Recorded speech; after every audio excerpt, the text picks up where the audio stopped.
2019년도 다들 빵이 없어 빵 걱정을 하며 시작하는 것 같습니다. 하지만 어떻습니까? 2018년도에도 2017년도에도 우리는 그랬어요. 틀림없이 2019년도에도 어떻게든 사람들은 살아갈 것입니다. 주 52주 시간을 넘겨도 최저임금을 받지 못해도 공간에서 내몰린 예술가들도 또 다른 곳을 찾아갈 것입니다.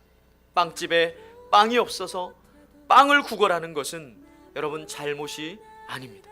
하지만 기억해야 할 것이 있어요. 하나님의 말씀을 떠나면 안 됩니다.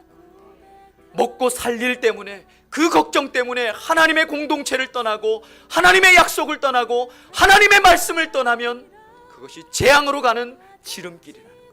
두 번째는요, 아무리 우리 인생의 흉년이 찾아와도 하나님의 헤세드는 남더라. 하나님의 기쁨은 남아 있습니다. 여러분, 우리의 인생을 멋대로 단정 짓지 마십시오.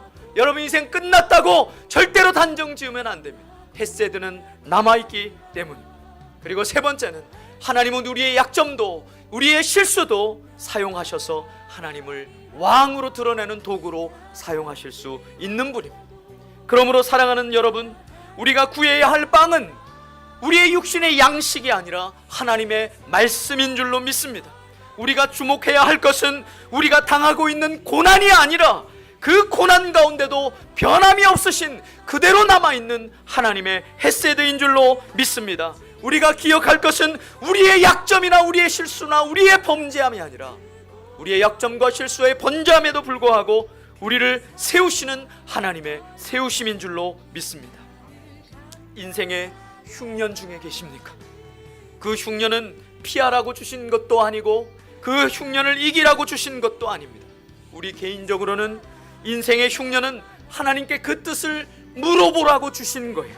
그래서 그 흉년 중에라도 하나님, 제가 하늘의 양식인 말씀을 붙들고 살겠습니다. 하나님의 헤세드를 발견하며 살겠습니다.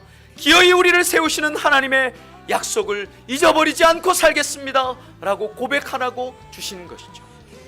그리고 교회적으로는 더 이상 앞으로는 우리 평화교회가 영적인 빵이 없어 빵을 찾아 떠나는 성도들이 없도록 기도해야 할 줄로 믿습니다. 우리 평화교회는 풍성한 베들레헴이 되기를 바랍니다.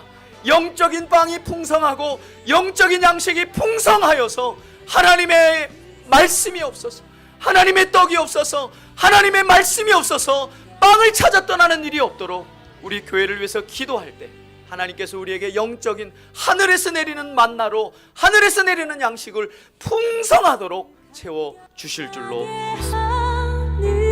믿습니다.